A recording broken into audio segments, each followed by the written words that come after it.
Upcoming Bollywood film બેવકૂફિયાનું first poster થયું રિલીઝ, જેમાં લીડ કેરેક્ટરમાં સોનમ કપૂર અને આયુષ્માન ખુરાના જોવા મળી રહ્યા છે.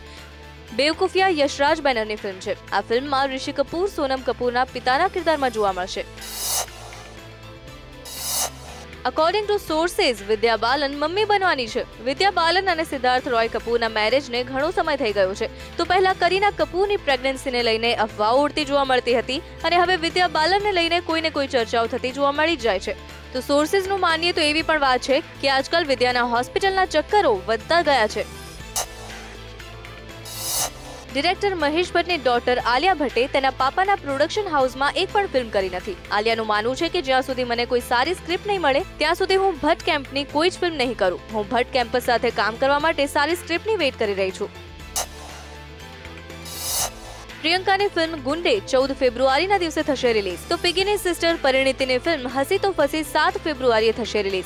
તો પરિણીતીએ એક ઇન્ટરવ્યુમાં જણાવ્યું હતું કે તે સિસ્ટર પ્રિયંકા ચોપરાની ફિલ્મ ગુંડે જોવા માટે કરી રહી છે બેસબરીથી ઇંતજાર. તો આ ફિલ્મ રિલીઝ થાય તે પહેલા જોવાની ઈચ્છા પણ વ્યક્ત કરી. વિદ્યા બાલનની અપકમિંગ ફિલ્મ બોબી જાસૂસ ટૂંક સમયમાં જ બોક્સ ઓફિસ પર દસ્તક દેશે. આ ફિલ્મનું શૂટિંગ માત્ર 51 દિવસમાં પૂરું થઈ જશે એવું દિયા મિર્ઝાએ એક ઇન્ટરવ્યુમાં જણાવ્યું હતું. કિંગ ખાન તેની અપકમિંગ ફિલ્મ હેપી ન્યૂ યરના સોંગના શૂટિંગ દરમિયાન ઇન્જર્ડ થયો હતો, બટ ફિલહાલ તેની હેલ્થમાં સુધારો થતા કિંગ ખાન તેના શૂટિંગ પર પરત ફર્યો છે. બોલિવૂડમાં ચર્ચા હતી કે શિલ્પા શેટ્ટી ટૂંક સમયમાં રાજકારણમાં જોડાશે, બટ રિસન્ટલી શિલ્પાએ જણાવ્યું છે કે હું રાજકારણમાં નથી જોડાઈ કે નથી જોડાવા માંગતી. મને કોઈ જ ઇન્ટરેસ્ટ નથી રાજકારણમાં.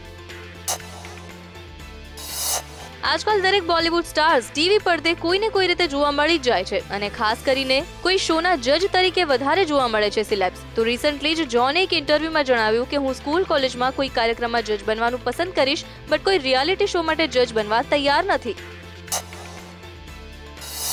રિસન્ટલી જ કટરીના જોવા મળી એક પ્રોડક્ટના લોન્ચિંગ ઇવેન્ટમાં, જેમાં કેટનો ગોર્જિયસ લુક મળ્યો જોવા અને આ પ્રોડક્ટ વિશે પણ કેટે કરી ખાસ વાત. મુંબઈના એક જાના-માના આરજે સિદ્ધાંતની રિસેપ્શન પાર્ટીમાં બોલિવૂડના ઘણા સિતારાઓ જોવા મળ્યા અને આ કપલને બેસ્ટ વિશેસ આપી. બોલિવૂડ અપકમિંગ ફિલ્મ આંખો દેખીનું રિસન્ટલી લોન્ચ થયું ટ્રેલર અને આ લોન્ચ ઇવેન્ટમાં ફિલ્મની સ્ટાર કાસ્ટ અને ફિલ્મની પૂરી ટીમ રહી હાજર. ફિલ્મ વિશે મીડિયા સાથે કર્યું ઇન્ટરેક્શન.